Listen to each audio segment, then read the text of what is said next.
नमस्कार, आपका हमारे न्यूज चैनल UK24 न्यूज में स्वागत है। तमंचे के साथ फोटो खिंचवाना मिथुन को पड़ा भारी, पुलिस ने दबोचकर सलाखों के पीछे भेजा।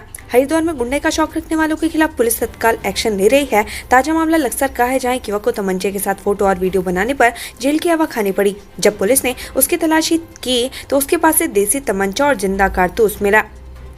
2 फर्जी BAMS डॉक्टर गिरफ्तार, अब तक 22 आरोपी दबोचे गए। BAMS फर्जी डिग्री मामले में देहरादून पुलिस ने 2 आरोपी डॉक्टरों को गिरफ्तार किया है। मामले में अब तक 22 आरोपियों की गिरफ्तारी हो चुकी है, जबकि अन्य आरोपी की तलाश जारी है। STF ने मामले में 36 फर्जी BAMS डॉक्टर को चिन्हित किया है। बागेश्वर जिले में लंपी वायरस का प्रकोप, चपेट में आए 800 से ज्यादा मवेशी। उत्तराखंड में लंपी वायरस का प्रकोप चल रहा है। कई जिलों में मवेशी लंपी वायरस से संक्रमित हो चुके हैं। वहीं बागेश्वर जिले में लंपी वायरस का प्रकोप लगातार बढ़ता ही जा रहा है। बागेश्वर जिले में अब तक 890 गौवंश संक्रमण की चपेट में आ चुके हैं। केदारनाथ से लौटते समय चलती कार में लगी आग, बाल बाल बचे तीर्थयात्रियों की जान। केदारनाथ धाम के दर्शन करके लौटते वक्त चलते वाहन में आग लग गई। बताया जा रहा है कि यह आग शॉर्ट सर्किट के कारण लगी है। कार में सवार व्यक्ति पहले ही कार से उतर गए थे, जिसकी वजह से जान की कोई हानि नहीं हुई है। पेपर लीक के बाद पहले सचिवालय रक्षा परीक्षा को UKSSC तैयार, यहाँ पढ़े भर्ती से जुड़ा पूरा अपडेट।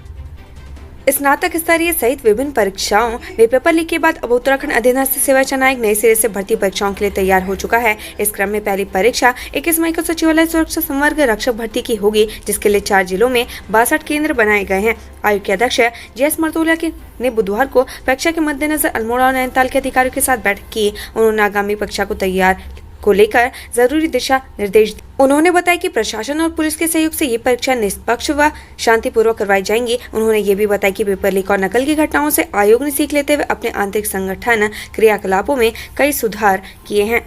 राजाजी टाइगर रिजर्व प्रशासन ने आशा रोड़ी में बनी मस्जिद को भेजा नोटिस, मांगे साक्ष्य।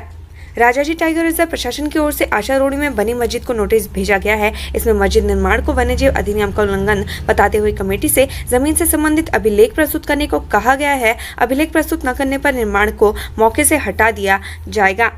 परिवार में हुई मामूली कासूनी को लेकर किशोर ने उठाया घातक कदम, खबर सुनते ही परिवार में मचा कोहराम। परिवार में हुई मामूली कासूनी को लेकर एक किशोर ने कोसी नदी के नए पुल से छलांग लगा दी। रात में ही लोगों ने किशोर को नदी से निकाला और सरकारी अस्पताल में भर्ती करवाया, जहां उपचार के दौरान किशोर की मौत हो गई। खबर सुनते ही परिजनों में कोहराम मच गया। प्लास्टिक कचरे से मुक्त होंगे सभी गांव, हाईकोर्ट की सख्ती के बाद धामी सरकार ने किया प्लान तैयार। प्रदेश के 7,791 ग्राम पंचायतों को प्लास्टिक मुक्त किया जाएगा। धामी सरकार ने कार्य योजना तैयार कर ली है, जिसे धरातल पर उतारने की कार्रवाई भी शुरू कर दी गई है। इसके तहत त्रिस्तरीय पंचायत की मदद से हर घर से प्लास्टिक कूड़ा उठाने से लेकर उसके निपटारे तक की कार्रवाई की जाएगी। इस काम के लिए केंद्र सरकार की ओर से 15वें वित्त आयोग की टाइड निधि में धन की व्यवस्था की गई है। प्रदेश सरकार ने उपनल कर्मियों को दिया बड़ा तोहफा, अब प्रति माह मिलेगा प्रोत्साहन भत्ता। प्रदेश सरकार ने उत्तराखंड पूर्व सैनिक कल्याण निगम लिमिटेड कर्मियों को बड़ा तोहफा दिया है। उपनल कर्मियों को अब हर माह प्रोत्साहन भत्ता दिया जाएगा, जो उन्हें पहले हर 3 माह में दिया जाता था। हालांकि प्रोत्साहन भत्ते में कोई बढ़ोतरी नहीं की गई है, जिससे राज्य में करीब 25,000 उपनल कर्मियों को फायदा होगा। शिक्षा महकमों में अब जरूरत पड़ने पर कभी भी बीच सत्र में हो सकेंगे तबादले, ये है प्रमुख कारण। प्रदेश सरकार की ओर से वार्षिक स्थानांतरण अधिनियम के प्रावधानों में ढील देने के बाद अब उच्च शिक्षा और विद्यालय विभाग में शैक्षणिक सत्र के दौरान भी तबादले हो सकेंगे। छात्रों को अवरत शिक्षा सुलभ कराने के उद्देश्य से शैक्षणिक सत्र की समाप्ति तक निदेशक उच्च शिक्षा व महानिदेशक विद्यालय शिक्षा के अनुमोदन पर मुख्य शिक्षा अधिकारी विभागीय कार्यों के लिए आवश्यकता अनुसार आसपास के विद्यालयों में से शिक्षकों की तैनाती कर सकेंगे। उत्तराखंड के ऑर्गेनिक उत्पादों को अंतर्राष्ट्रीय पहचान दिलाने के लिए लगी GI कोड, मिलेगा ये फायदा। उत्तराखंड के उत्पादों को अंतर्राष्ट्रीय पहचान मिलने वाली है। उत्तराखंड के 13 जिलों के 18 उत्पादों को GI टैग दिलाने की प्रक्रिया इन दिनों अंतिम चरण में है। इसी क्रम में केंद्रीय GI बोर्ड के महानियंत्रक डॉक्टर UP पंडित ने देहरादून के कोर्ट का आयोजन किया। GI कोड आज भी जारी रहेगी। पौड़ी के रिकनी खाल में फिर देखा बाघ, इस बार स्कूल रही टाइगर की लोकेशन। रिकनी खाल और नैनी डांडा ब्लॉक में बाघ का आतंक खत्म होने का नाम नहीं ले रहा। बीते रोज क्षेत्र के जूनियर स्कूल में बाघ दिखाई दिया, जिसकी वजह से लोगों में दहशत फैली हुई है। वन विभाग की टीम भी इन क्षेत्रों में तैनात की गई है। शादी में गया था ऋषिकेश का परिवार, चोरों ने घर से उड़ाए लाखों के गहने और नकदी। ऋषिकेश के लोग चोरों से परेशान हो गए। जब भी कोई व्यक्ति कुछ दिनों के लिए घर छोड़कर जा रहा है, चोर चोरी कर ले रहे हैं। ऐसा ही मामला खदरी ग्राम सभा के बलजीत फार्म इलाके से सामने आया है। यहाँ एक घर में चोर लाखों के जेवर और नकदी उड़ा ले गए। युवती का अपहरण कर किया दुष्कर्म, गर्भवती होने पर भी पुलिस ने नहीं की कार्रवाई, कोर्ट के आदेश पर मुकदमा दर्ज। लक्सर की एक युवती को अपहरण करके उत्तर प्रदेश के शामली ले जाया जा रहा था। युवती का आरोप है कि वहां उसके साथ कई दिन तक दुष्कर्म किया गया। इस दौरान आरोपी ने उसकी अश्लील वीडियो भी बना ली। आरोप है कि पुलिस ने इस मामले में कार्रवाई नहीं की। आखिरकार कोर्ट के आदेश के बाद मुकदमा दर्ज हुआ। हल्द्वानी फ्लाईओवर के सर्वे का काम पूरा, 60 कैमरों ने दी रिपोर्ट, कंपनी ने सौंपे 2 डिजाइन। हल्द्वानी शहर में वाहनों का दबाव दिनों दिन बढ़ रहा है। यहाँ ट्रैफिक व्यवस्था धड़ाम होती जा रही है। रोजाना जाम के हालात बन रहे हैं, जिसे देखते हुए शहर में फ्लाईओवर बनाया जाना है, जिसका सर्वे का काम पूरा हो गया है। 60 कैमरों से फ्लाईओवर के सर्वे का काम करवाया गया। काशीपुर स्टेडियम से शिफ्ट नहीं होगा STC सेंटर, अजय भट्ट ने केंद्रीय खेल मंत्री से की मुलाकात। काशीपुर स्टेडियम स्थित STC सेंटर अब कहीं और शिफ्ट नहीं होगा। इसके लिए केंद्रीय रक्षा राज्य मंत्री अजय भट्ट ने केंद्रीय खेल मंत्री अनुराग ठाकुर से मुलाकात की, जिसके बाद केंद्रीय खेल मंत्री ने इस मामले में हर संभव मदद देने का आश्वासन दिया। लक्सर में कोयलों पर काम करने वाली युवती से दुष्कर्म, आरोपी के खिलाफ मुकदमा दर्ज। लक्सर में युवती के साथ दुष्कर्म का मामला सामने आया। यहाँ युवती को डरा धमकाकर उसके साथ दुष्कर्म किया गया। दुष्कर्म करने के बाद आरोपी शख्स युवती को धमकाकर वहां से चला गया। अब पुलिस ने इस मामले में मुकदमा दर्ज कर लिया है।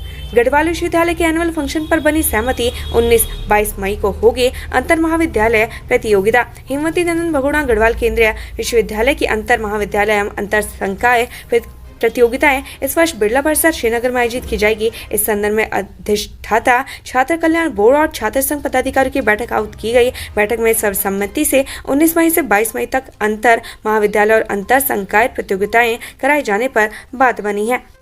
राज्य कर्मियों के लिए ट्रांसफर नियमों में किए गए संशोधन, स्थानांतरण के लिए अधिकतम आयु सीमा भी तय। राज्य कर्मियों के लिए स्थानांतरण नियमों में कुछ संशोधन किए गए हैं। स्थानांतरण के लिए अधिकतम आयु सीमा भी निर्धारित की गई है। स्थानांतरण को लेकर एक दूसरे आदेश में अभियंत्रण सेवा के अभियंताओं को भी नियमों में छूट दी गई है। टिहरी में 13 मई को लगेगी राष्ट्रीय लोक अदालत, लोगों से बड़ी संख्या में शामिल होने की अपील। जिला सत्र न्यायाधीश में आगामी 13 मई को राष्ट्रीय लोक अदालत में शामिल होने की अपील की है। टिहरी में जिला विधिक सेवा प्राधिकरण के द्वारा 13 मई 2023 को शनिवार के दिन राष्ट्रीय लोक अदालत का आयोजन किया जा रहा है। इसमें कई प्रकार के वादों का निस्तारण किया जाएगा। माननीयों के उड़न खटोलों पर खर्च होंगे करीब 100 करोड़, सीएम के हेलीकॉप्टर की मियाद हुई पूरी। उत्तराखंड में मुख्यमंत्री और अन्य मंत्रियों विधायकों को आसमान की सैर करवाने वाले राजकीय हेलीकॉप्टरों की मियाद अब पूरी हो चुकी है। इसी के साथ नए हेलीकॉप्टर को खरीदने की कोशिशें भी शुरू हो गई हैं। वहीं राज्य सरकार ने भी हेलीकॉप्टर में मिलने वाली सुविधाओं के लिए अपनी डिमांड भी सामने रख दी है। कर्ज में उत्तराखंड, दिल खोलकर हो रहा खर्च। कर्ज में डूबे उत्तराखंड में दिल खोलकर हो रहा खर्च। कंसल्टेंट एजेंसी के बाद विशेषज्ञों की भर्ती पर उठे सवाल। उत्तराखंड वित्तीय बोझ के तले दबा हुआ है। ऐसे में भी धामी सरकार दिल खोलकर खर्च कर रही है। धामी सरकार ने मैकेंजी ग्लोबल कंसल्टेंट एजेंसी को हायर किया, जिसके बाद सरकार ने राज्य सचिवालय में मौजूद सचिवों को 2 विशेषज्ञ रखने और विभागाध्यक्ष को 1 विशेषज्ञ रखने की अनुमति दे दी है, जिस पर अब सवाल उठने लगे हैं। भी श्री अन्न महोत्सव के लिए निकाली गई जन जागरण रैली, गणेश जोशी ने दिखाई हरी झंडी। अंतर्राष्ट्रीय मिलेट्स वर्ष के उपलक्ष्य में देहरादून में होने जा रहे श्री अन्न महोत्सव के प्रति जन जागरण के लिए गुरुवार को देहरादून पवेलियन ग्राउंड से स्कूली छात्र छात्राओं की एक बड़ी रैली निकाली गई। इस रैली को कृषि मंत्री गणेश जोशी ने हरी झंडी दिखाई। कृषि विभाग आने वाली 13 से 16 मई तक देहरादून हाथीबढ़ कला में श्री अन्न महोत्सव का आयोजन करने जा रहा है, जिसके प्रति लोगों को जागरूक करने और मिलेट्स को लेकर प्रदेश भर में जन जागरण अभियान चलाया जा रहा है। ऋषिकेश में 9 पेटी अवैध अंग्रेजी शराब बरामद, 2 तस्कर गिरफ्तार। नशे के खिलाफ अभियान चलाकर त्रिवेणी घाट चौकी पुलिस ने लेबर कॉलोनी के पास एक कार से 9 पेटी शराब पकड़ी है। शराब तस्कर के आरोप में कार सवार 3 युवकों को भी गिरफ्तार किया गया, जिनके खिलाफ पुलिस ने मुकदमा दर्ज कर लिया। तस्करी में प्रयुक्त कार पुलिस ने कब्जे में लेकर सीज कर दी है। सीएम धामी ने चंपावत में स्मार्ट स्कूल स्मार्ट ब्लॉक का किया शुभारंभ। चंपावत में मुख्यमंत्री पुष्कर सिंह धामी ने स्मार्ट स्कूल स्मार्ट ब्लॉक कार्यक्रम का शुभारंभ किया। इसके तहत पहले चरण में 137 स्कूलों को स्मार्ट बनाया जाएगा। स्मार्ट स्कूल स्मार्ट ब्लॉक को संपर्क फाउंडेशन की ओर से स्थापित किया जा रहा है, ताकि छात्र खेल खेल में ही पढ़ाई कर सके। अति संवेदनशील इलाकों में पर्यटक की मनमानी जिप्सी से उतरकर शूट किया बाघ का video. Jim Corbett tiger reserve में एक पर्यटक ने जिप्सी से उतरकर बाघ का वीडियो बनाया, जिसमें वह अति संवेदनशील स्थान पर खड़ा होकर जानकारी दे रहा था। कुछ ही देर में वहां बाघ आ जाता है, तब भी पर्यटक उसका वीडियो बनाता रहा। वहीं टाइगर रिजर्व के द्वारा उस जिप्सी के संचालन पर 3 दिनों के लिए बैन लगा दिया गया। देहरादून में धार्मिक स्थलों से हटाए जाएंगे लाउड स्पीकर, दोबारा चलाया जाएगा अभियान। राजधानी देहरादून में धार्मिक स्थलों से लाउड स्पीकर बजाने वालों के खिलाफ अब सख्त एक्शन लिया जाएगा। यहाँ नियमों का उल्लंघन करने वालों को जेल भी भेजा जा सकता है। सोमेश्वर में ब्रजभूषण शरण की गिरफ्तारी की मांग, पूर्व सांसद प्रदीप टम्टा ने बीजेपी को घेरा। दिल्ली के जंतर मंतर पर पहलवानों का धरना प्रदर्शन जारी है, जिसके समर्थन में सोमेश्वर में कांग्रेस सड़कों पर उतरे और सांसद ब्रजभूषण शरण के खिलाफ नारेबाजी की। इस दौरान उन्होंने बीजेपी सरकार पर ब्रजभूषण को बचाने का भी आरोप लगाया। खटीमा में धड़ल्ले से चल रहा अवैध मिट्टी खनन का कारोबार, 3 ट्रैक्टर ट्रॉली सीज। खटीमा में अवैध मिट्टी खनन का काम जोरों पर चल रहा है, जिसकी तस्दीक आए दिन पकड़े जा रहे वाहनों दे रहे हैं। आज भी 3 ट्रैक्टर ट्रॉली को सीज किया गया, जो अवैध मिट्टी खनन के कारोबार में शामिल थे। हालांकि मामले में किसी की गिरफ्तारी नहीं हुई है। उत्तराखंड से संबंधित ऐसी ही खबरें पाने के लिए हमारे चैनल को लाइक व सब्सक्राइब जरूर करें। धन्यवाद।